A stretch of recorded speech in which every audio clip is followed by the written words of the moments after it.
ahora que lo comentan por aquí también, Estados Unidos también rompería la baraja ante una OTAN hispanoamericana. Os dejo la pregunta, Buena. venga.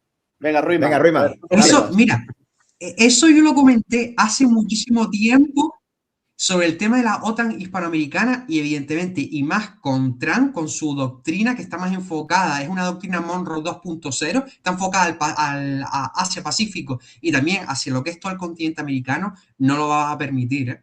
Lo impediría, vamos, por todo lo posible, porque eso sería, golpearía a sus intereses. Tú imagínate tener una OTAN hispanoamericana de 200, 300 millones de habitantes, tendría un potencial militar brutal y económico y demográfico, incluso también, porque además los países panamericanos tienen una demografía muy alta. Entonces, eso a largo plazo reforzaría todo el eje ibérico, podría entrar a lo mejor hasta Brasil también. Imagínate que Brasil ya es una potencia. Meterse Portugal podría abrir un abanico de posibilidades que Estados Unidos sería el terror. Iberoamericana. Y, exactamente. Entonces, sería el terror. Estados Unidos diría, va a ser que no, haría todo lo posible por impedirlo.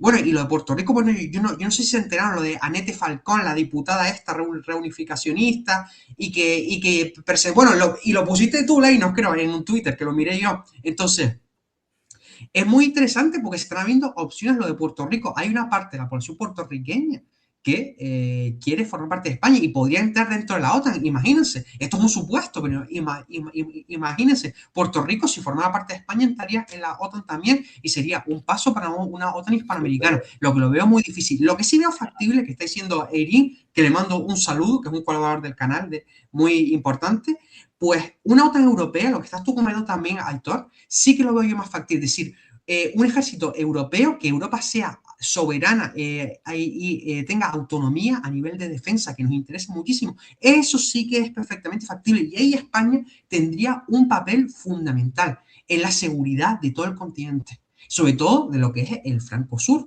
que es donde vienen muchos peligros, del Sahel, el norte de África, que es un nuevo escenario de conflicto también. Entonces, ahí sí que lo vamos a jugar y yo creo que eso lo podemos hacer. Ya la OTAN hispanoamericana yo lo veo muy complicado, pero lo de la OTAN europea, entre comillas, sí lo veo. Es factible.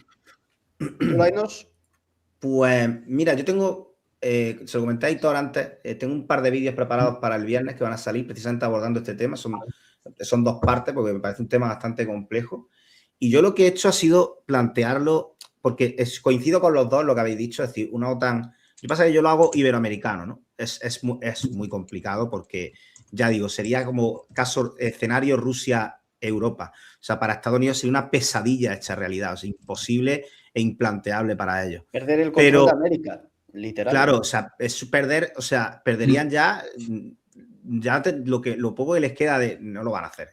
No. Antes, ya te digo, prefieren una intervención militar, muy gorda además.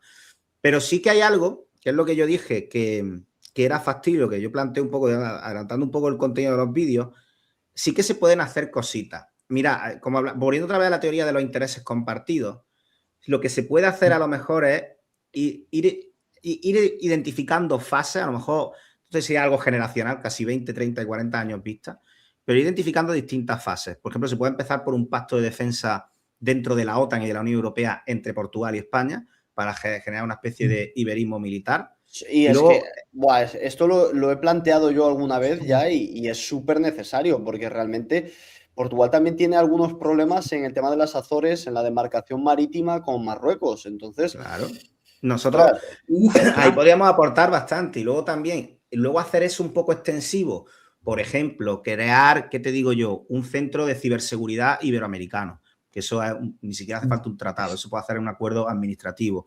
Se puede hacer un pacto marítimo de salvamento y rescate en el Atlántico para controlar un poquito los problemas que puede haber o incluso un pacto de seguridad y salvamento de vigilancia de rutas de narcotráfico, algo que nos interesa un poco a todos, porque no olvidemos que la mayor parte de la cocaína que se consume en Europa viene de allí. Entonces, y ese tráfico viene por todo el Atlántico. Control de los cables de cableado submarino y demás. Y luego también hacer una especie de lo que hay muchas veces, no sé, Aitor, tú lo puedes nombrar mejor que yo, pero hay veces como programas de intercambio entre militares, entre oficiales, etc. Hacer un pacto de ese tipo. Están activos, por ejemplo, Chile envía oficiales a formarse un semestre a la Academia General Militar, a la AGM, Y España hace lo mismo en la Academia El Libertador Bernardo Higgins, que es la que tienen allí de oficiales.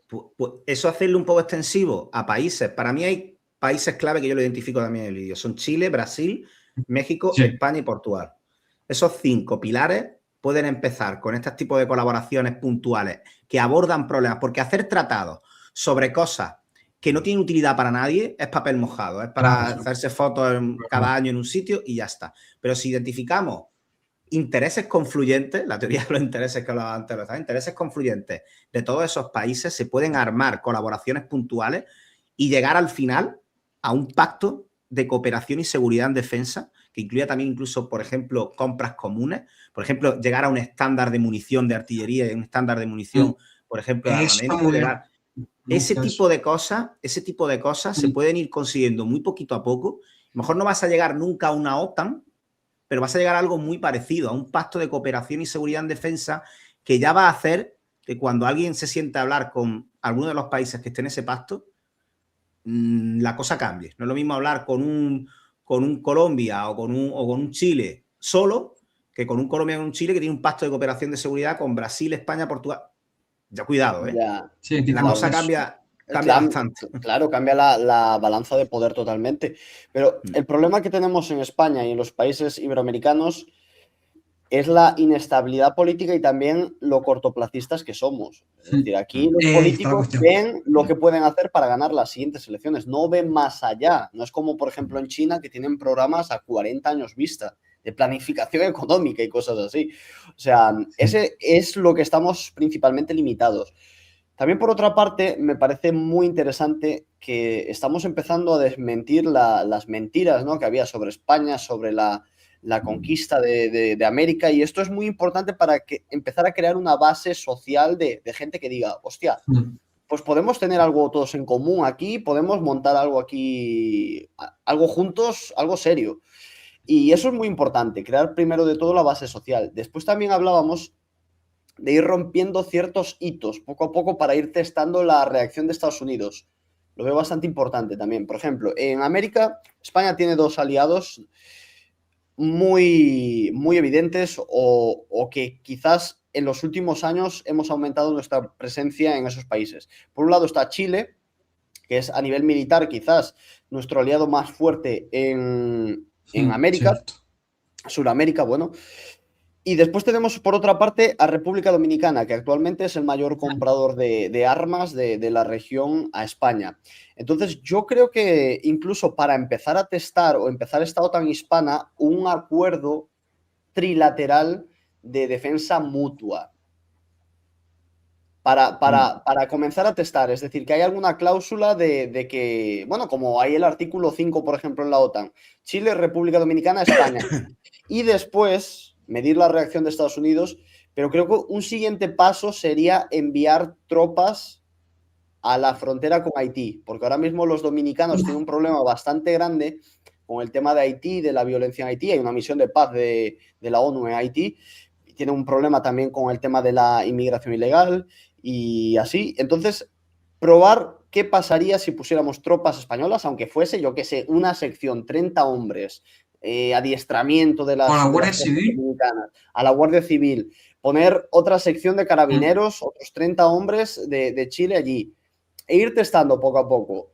Y algo que me parece muy importante también y que podría ser un paso inicial para todo esto es que España empieza a celebrar ejercicios militares donde invite a estos países, te hablo de países como Honduras, El Salvador, República Dominicana, México, maniobras conjuntas, a San Gregorio o a Chinchilla, grandes campos de maniobras españoles, y empezar a compartir un poco la doctrina militar española en cuanto a guerras de alta intensidad.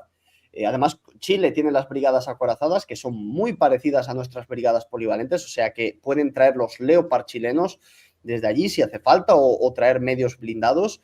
Y esto también me parece un muy buen punto para arrancar, es decir, invitar, incluso a lo mejor pagando y sufragando el viaje a esos militares y lo que son los ejercicios en sí. Yo creo que la manera de evitar que Estados Unidos lo vea como una amenaza sería intentar venderlo como una especie de, como dirían ellos mismos, utilizando su lengua, de cost sharing. es decir, de coste compartido. Es decir, que Estados Unidos lo entienda no como una especie de rival de la OTAN, Sí. sino como un complemento. No, oye, mira, esto no es un rival, es decir, digamos que sería como una especie de OTAN de segunda división, llamémoslo así, de perfil bajo, que ellos no lo identifiquen como un posible rival, sino pues eso, como un reparto de los costes y de la carga, ¿no? Oye, pues ya no tengo yo que estar encima de esta gente, porque esta gente, oye, pues han hecho ahí un grupito y se están medio tal. Si conseguimos venderlo de esa manera, sí, pero como se identifique como una especie de conato de no, vamos a hacer aquí tal, no, la liamos. Eso es muy delicado ahí. Es muy delicado ahí. Claro, y luego desplazar tropas me parece muy interesante. A ver, perdona, comenta. Termino ya eso. Lo de desplazar tropas me parece muy interesante siempre y cuando se haga conjuntamente con los países. Es decir, que si van unas tropas españolas no vayan solas, sino vayan operando conjuntamente con Chile o con cualquier otro país allí, porque si no se puede identificar como, mira, ya vienen aquí los conquistadores. No. Para evitar otra vez las tonterías de siempre, hay que ir siempre de la mano de los demás de allí, ¿vale? Pues si no, es complicado. Sí. Yo es que eso, lo que acaba de comentar Laino es muy importante porque está lo que yo llamo el síndrome del oro que nos robaron, que pasa mucho en Hispanoamérica, que es verdad que eso puede generar muchas reacciones y los enemigos de España pueden utilizar eso para evitar una alianza como la que están proponiendo ustedes, lo de la OTAN hispanoamericana. Van a intentar jugar y juzgarnos por esa carta. Entonces hay que ser muy precavido, como dijo Laino, ir con perfil bajo al principio, tranquilo, poquito a poquito, a largo plazo. Pero ¿cuál es el problema que también dijo Aitor al principio? Que no se piensa a largo plazo en España. Y un proyecto como este tipo es una visión de al menos 10 o 20 años. Y la clase política de nuestra nación tiene un horizonte muy corto, muy limitado. No hay proyectos de Estado, por lo menos actualmente no lo hay, excepto en algunos sectores que sí, como la energía, hay un poquito más de desarrollo y demás, pero en otros ámbitos, nada. Y en el ámbito de defensa estamos improvisando, aunque las cosas están mejorando, estamos haciendo las cosas al tuntún, es decir, afortunadamente, y no hemos tenido un conflicto bélico, porque al haberlo tenido, hubiésemos tenido un problema en España. Y con relación a lo que están comentando, yo lo veo muy bien lo que dicen, poquito a poquito, paso a paso, con República Dominicana, que es un país que tiene problemas con Haití, entonces ahí podemos ayudarle bien, con Chile, que tenemos muy buenas relaciones, e intentar buscar también luego, ya con eso, México, que eso ya es el plato gordo, porque México son por lo menos 112, 120 millones de habitantes. Entonces, eso ya, si consigues con lo de México, ya consigues todo ya. Porque ese es el plato fuerte, esos son los frijoles potentes que consigues ahí en la OTAN hispanoamericana. Es que es verdad, si lo consigues, entonces me parece una idea súper buena, muy, muy, muy, muy buena. Claro, y es ojalá que se pueda desarrollar. Si se desarrollase, muy difícil, prácticamente imposible. Es casi un sueño húmedo, ¿no? Una quimera. Pero si lo consiguiésemos, esta OTAN hispana sería un actor global, ¿eh? Sería un actor global. Y militarmente, yo creo que sería, pues automáticamente se elevaría la categoría probablemente sería segunda, ¿eh? Yo creo incluso por encima de China, ¿eh? Yo creo que no, porque actualmente las Fuerzas Armadas de Hispanoamérica están... Hombre, esto... Pero son muchos. Claro, son muchos. Y esto impulsaría también una... Ostras, hay que reconfigurar esto, ¿vale? Si vamos a ser un actor global, no podemos tener 2 portahelicópteros. Tenemos que tener igual 4 portaaviones Catovar o 5 portaaviones Catovar. Porque ahora vamos a jugar todos juntos en el mundo. Claro. Pero es que sería una pasada, ¿eh? Porque incluso fomentaría la construcción de submarinos nucleares, portaaviones Catovar, claro, para tener una OTAN hispanoamericana con una proyección global. Eso reforzaría, y con los recursos que tendríamos, es que sería una pasada, sería una pasada, ¿eh? Ojalá que se pueda cumplir, porque sería un proyecto a largo plazo, pero aunque consigamos un poquito, ya sería un avance inmenso.